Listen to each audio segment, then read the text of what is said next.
Big number four, Gary, going to, and speaking of inflation, inflation is down. Why are people still unhappy? This is Rob, this is something that is causing me more frustration than normal.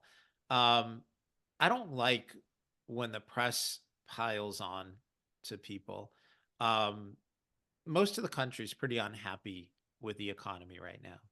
And so we keep seeing every week, I just see more and more articles in the press extolling the virtues of our wonderful economy and castigating, criticizing Americans for not being more grateful.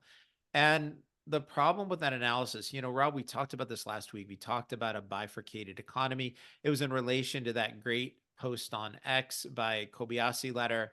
Um, and, something I've talked about a lot, where the aggregate data is excellent, right? If we look at GDP growth, um, if we look at unemployment or the number of jobs available, you draw the conclusion, wait, we have a terrific economy.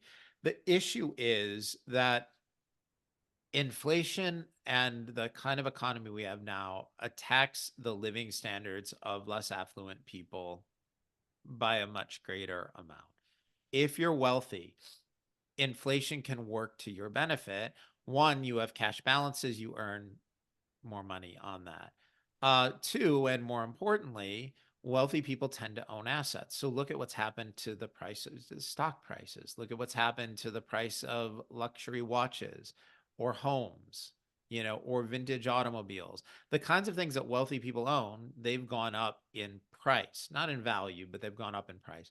But if you're less affluent, what you're finding is that your grocery bill, those increases are outstripping the increase in your wages, right? What people are paying for gasoline or energy or vehicles. Um, and remember, they've got to finance these things at higher interest rates. And so it really becomes a matter of this bifurcated economy. And the mainstream press is pushing this narrative that the economy is in good shape because they're looking at aggregate data that includes phenomenal results by a very small amount of people. But we ran the numbers on this and we looked at CPI inflation. And again, I think the CPI is understated. And we went from the end of 2019 to last month.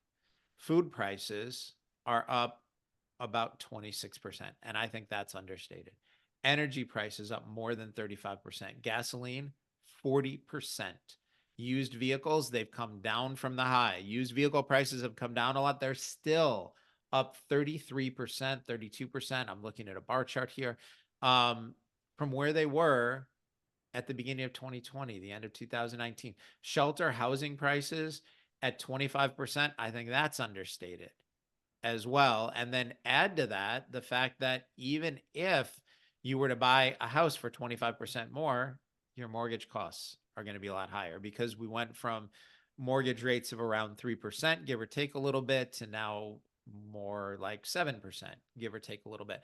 So, what we're pointing out here is that even as inflation has come down, it's still people are paying an enormous amount more for the things that they have to buy for these aren't luxury goods. This is not, resort vacations or four season spa treatments. These are the necessities that people have just to get through daily life.